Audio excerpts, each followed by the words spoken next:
Mi hermano le dijo a nuestros padres, es solo una mujer, denme el negocio a mí. Ellos estuvieron de acuerdo y me dejaron completamente fuera.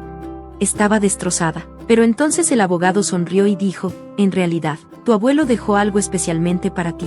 Cuando mi hermano vio de qué se trataba, su sonrisa arrogante desapareció. Creciendo en el negocio familiar, mi familia era dueña de una pequeña empresa de manufactura que mi abuelo fundó en los años 50. No era una corporación gigante, pero nos daba una buena vida. Después de que mi abuelo se retiró, mi papá y mi tío tomaron el control, y el plan era que la siguiente generación, mi hermano mayor, Nick, y yo, nos hiciéramos cargo algún día. Yo amaba ese negocio. Pasé mis veranos aprendiendo todo, cómo manejar la nómina, la logística y las operaciones. Para cuando tenía 25 años, ya sabía cómo dirigir la empresa. Nick, no tanto.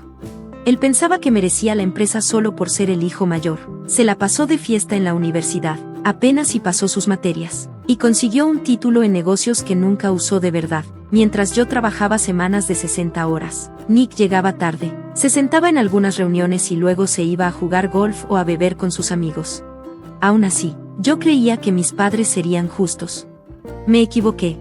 La traición. Unos meses antes de que mi abuelo falleciera, mis padres nos llamaron a una reunión.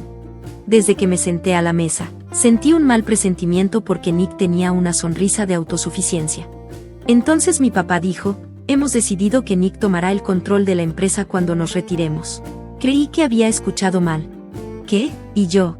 Mi mamá me dio unas palmaditas en la mano, como si fuera una niña. Cariño, ¿aún estarás involucrada? Como apoyo para tu hermano. ¿Apoyo? Después de todo mi esfuerzo, ¿esperaban que limpiara los desastres de Nick mientras él dirigía la empresa hacia la ruina? Nick sonrió con suficiencia. Vamos, hermana, no es personal, solo tiene sentido. Soy el hijo mayor. Tú puedes encargarte de los pequeños detalles, ya sabes, esas cosas en las que las mujeres son buenas. Miré a mi papá, esperando que lo corrigiera. Nada, volteé a ver a mi mamá, solo sonrió. Aún tendrás un buen salario, querida, no es como si te estuviéramos dejando fuera. Ahí lo supe. Sin importar cuánto trabajara, nunca sería igual a Nick a sus ojos, solo era la hija. Así que tomé una decisión. A la mañana siguiente, entré a la oficina de mi papá y renuncié. Estás exagerando, dijo. No, respondí, solo que por fin veo las cosas con claridad. Y me fui. El testamento. Unos meses después, mi abuelo falleció. Me rompió el corazón. A diferencia de mis padres, él sí creía en mí. Después del funeral, nos reunimos con un abogado para leer su testamento. Nadie esperaba mucho. Mi abuelo había vendido la mayoría de sus bienes, así que mis padres asumieron que todo simplemente les pertenecería a ellos.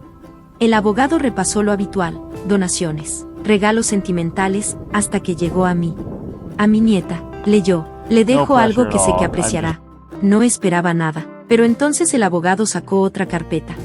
Esto es un fideicomiso aparte. Tu abuelo te dejó la propiedad total de su taller original, donde comenzó la empresa. Mi papá se enderezó. ¿Qué? La tierra, el edificio y todo lo que hay dentro, todo es tuyo. Nick se rió. Genial. Se queda con un viejo almacén. Mientras tanto, yo dirijo una empresa de verdad. Pero el abogado aún no terminaba. Hay una cosa más. Sacó otro documento. Junto con la propiedad, tu abuelo también te dejó todas sus patentes originales. La sonrisa de Nick desapareció. Verás, nuestro abuelo había inventado varios procesos clave de manufactura que la empresa aún usaba. Nunca vendió los derechos, solo los cedió en licencia a la compañía. Ahora, yo era la dueña. El negocio familiar no podía operar sin ellos. Nick volteó a ver a mi papá. Arréglalo. Pero no había nada que pudieran hacer. Mi abuelo lo había planeado todo a la perfección. ¿Y yo? Yo estaba a punto de hacer mi jugada. Incliné la cabeza. Entonces, ¿necesitas mis patentes para que tu empresa siga funcionando? Nick apretó los puños. Está bien, pon el precio. Sonreí. No. Nick se veía confundido. ¿Qué quieres decir? No, quiero decir que no las voy a vender, las voy a conservar. Por primera vez, Nick se dio cuenta de que ya no estaba en control, y yo apenas estaba comenzando. En los siguientes meses, vi cómo la empresa se desmoronaba. Mi papá intentó encontrar otros proveedores, pero nadie podía igualar el proceso cubierto por mis patentes. Los clientes empezaron a irse, los inversionistas se retiraron y luego comenzaron los despidos. Nick trató de ocultar el daño, Pero los despidos masivos son difíciles de esconder. La empresa que antes era el orgullo de nuestra familia ahora se estaba cayendo, y yo aún no terminaba. El golpe final llegó 3 meses antes de que vencieran las patentes. Reabrí el viejo taller de mi abuelo, saqué un préstamo, contraté a empleados despedidos y empecé mi propia empresa. Licencié las patentes a mi nuevo negocio, así que si los clientes de mi papá querían seguir usándolas, tenían que venir a mí, y lo hicieron. Cuando las patentes estaban a punto de expirar, la empresa de mi papá apenas sobrevivía. Nick me llamó, sonando desesperado. Por favor, pagaremos lo que sea. ¿Lo que sea? Dejé que el silencio se alargara. No, esta vez, yo tenía el control. Pensé que eso era todo. Mi empresa estaba creciendo. El legado de mi abuelo estaba a salvo, y Nick finalmente estaba enfrentando las consecuencias de su arrogancia, pero estaba equivocada. Un año después, recibí una llamada de uno de mis clientes. Deberías ver esto, me dijo, enviándome un enlace. Lo abrí y me sentí enferma. Nick había empezado una nueva empresa, vendiendo un producto que se veía demasiado parecido a mis procesos patentados. ¿Realmente pensó que podía engañarme?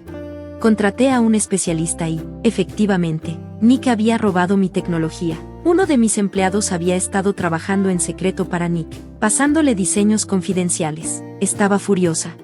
Nick pensó que lo dejaría pasar, pero presenté una demanda por infracción de patentes, robo de propiedad intelectual y espionaje corporativo. Como mis patentes seguían activas, tenía todo el derecho de demandar.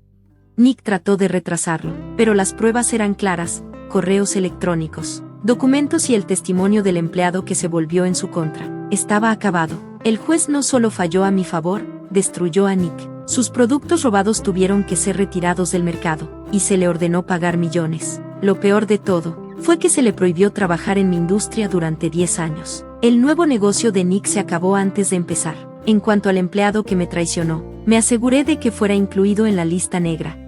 Nick lo perdió todo: su mansión, sus autos, su reputación. Se declaró en bancarrota y terminó trabajando como un gerente de bajo nivel. Mis padres me rogaron que lo perdonara. Es tu hermano, dijo mi mamá. Cometió errores. La miré y le dije, no, él tomó decisiones. Luego me di la vuelta y me fui. No les debía nada. Unos años después, escuché nuevamente sobre Nick. Después de fracasar en los negocios, intentó con criptomonedas y NFTs. Estafó a las personas equivocadas, y ellos no fueron tan indulgentes como yo. Mientras tanto, mi negocio prosperaba. Expandí el viejo taller de mi abuelo, contratando a personas talentosas e innovando de maneras que Nick ni siquiera podía soñar. Teníamos contratos exclusivos y una excelente reputación. Lo mejor de todo, es que nunca tuve que lidiar con mi familia de nuevo. Un día, recibí una llamada de un socio comercial. Acabo de reunirme con un tipo llamado Nick. Está diciendo que solía dirigir una gran empresa y tiene ideas innovadoras. Está buscando inversionistas. Sentí que mi estómago se hundía. ¿Qué tipo de ideas? Nick quería empezar una nueva empresa para competir con la mía. Estaba tratando de engañar a nuevos inversionistas que no conocían su historia. Incluso mintió sobre su pasado, diciendo que yo le robé su empresa. Podría haberlo ignorado, pero esta vez quería terminar con él de una vez por todas. Hice algunas llamadas. Organicé una reunión con mi socio para que se encontrara con Nick, haciéndole creer que estaba interesado en invertir. Nick cayó en la trampa. Nick apareció en la reunión, actuando como si fuera alguien importante, con planes de negocio falsos y una historia triste sobre mí. El señor Hoyoway siguió el juego y luego tendió la trampa. Me gusta lo que escucho, dijo el señor Hoyoway, pero antes de invertir, necesito pruebas. Nick entró en pánico. No tenía nada, así que volvió a robarme. Aceleró la producción de un producto que era una copia de mi diseño, el cual ya estaba patentado. Tuve a mis abogados listos. En el momento en que Nick lanzó su prototipo, lo demandamos de nuevo. Esta vez no solo lo demandamos a él, fuimos tras sus inversionistas, sus proveedores y cualquiera relacionado con él. Sus inversionistas se retiraron. Sus proveedores rompieron relaciones y los medios lo expusieron como un fraude. Justo cuando pensaba que no podía empeorar, compré el espacio de su oficina y lo echamos. Nick ya no tenía nada. Me envió un último correo, suplicando ayuda. Me quedé mirando la pantalla por un rato y luego borré el correo. Nick nunca se recuperó. Lo último que supe es que estaba trabajando como mesero en un pequeño restaurante. Mis padres trataron de culparme, diciendo, destruiste a tu propio hermano. Solo sonreí. No, él se destruyó a sí mismo. Me fui para siempre porque, por primera vez, finalmente era libre. Unos años después, Nick intentó hacer un regreso estafando a la gente con criptomonedas y NFTs, pero eligió a los objetivos equivocados. Pensé que había aprendido la lección, pero algunas personas nunca lo hacen. Mientras tanto, mi negocio creció, me expandí, contraté más talento e hice sentir orgulloso a mi abuelo. Nunca tuve que lidiar con mi familia de nuevo. Gracias por ver. Si te gustó este video, no olvides darle like, comentar y suscribirte para más historias increíbles. Activa la campanita de notificaciones para no perderte ninguna actualización. Nos encanta leer tus comentarios, así que comparte tus pensamientos abajo. Nos vemos la próxima vez. Cuídate.